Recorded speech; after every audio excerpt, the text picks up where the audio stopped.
Well, today we're digging into the dirt on fossil fuels. Mining, drilling, and burning dirty energy are all harmful to both the environment and our health. Now, when coal, crude oil, and natural gas are burned, they release nitrogen oxide into the atmosphere. Afterwards, it's deposited back onto land, where it washes into nearby bodies of water. That's according to the EPA. These excess nutrients contribute to pollution, harmful algal blooms, and oxygen-deprived waterways. All right, so now we want to kind of jump to what's called facts or facts and talk about how liquefied natural gas, or what they say is LNG, is one particular fossil fuel triggering new and often worse climate problems. In fact, the U.S. is already the #1 exporter of LNG worldwide, with exports expected to double by the end of this decade. Earlier this year, after pressure from climate activists, the Biden administration put a temporary pause on LNG exports so that the Department of Energy could actually look into some of the long-term environmental impacts and America's energy security. Now, opponents say pausing exports could hurt the economy due to the amount of LNG that is actually shipped overseas. Now, while all that gets sorted out, a battle is brewing over plans to build an LNG pipeline along the Gulf Coast of Texas. The work has already started. The hope now is to stop it in its tracks. Our partners at Canary Media are examining that fight. Senior reporter Maria Gallucci joins us now. Maria, thanks so much for being here with us and talking to us about this. I want to start with this. Who is leading the actual charge to stop the LNG pipeline, and why are they trying to stop it?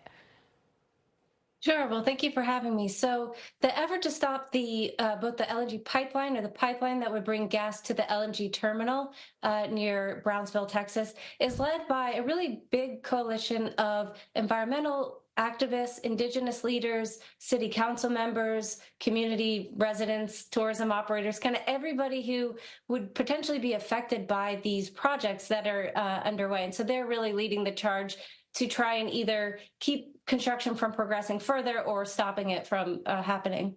So the actual plant or pipeline itself is going to be kind of worked down towards Brownsville, as you mentioned, in South Texas. If it actually gets completed, where then will the gas go?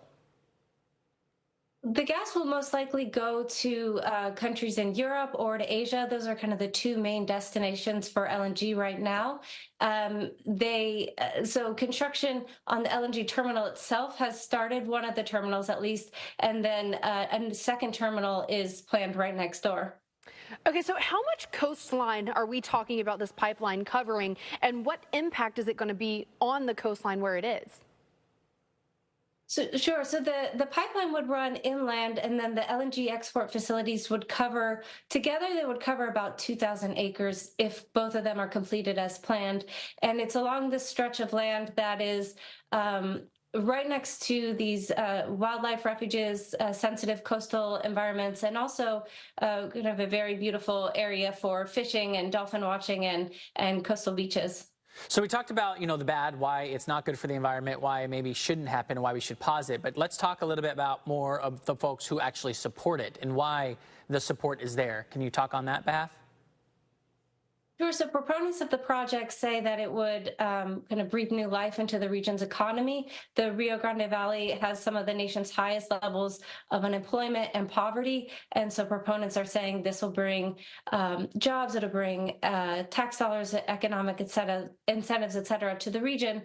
But there's, that's obviously something that opponents question, how much direct economic benefit will actually arrive to the region. Do we know if those supporters are actually locals who live there? Many of the supporters are county officials, or they work for the Port of Brownsville, the navigation district. So they're kind of the political leaders in the region. Got it. So Maria, there are already several LNG facilities along the Gulf Coast. They say we can kind of learn from our past. What are some of the issues that we've seen with those facilities? Right. So the United States currently has 8 existing LNG export terminals. I believe 6 of them are on the Gulf Coast.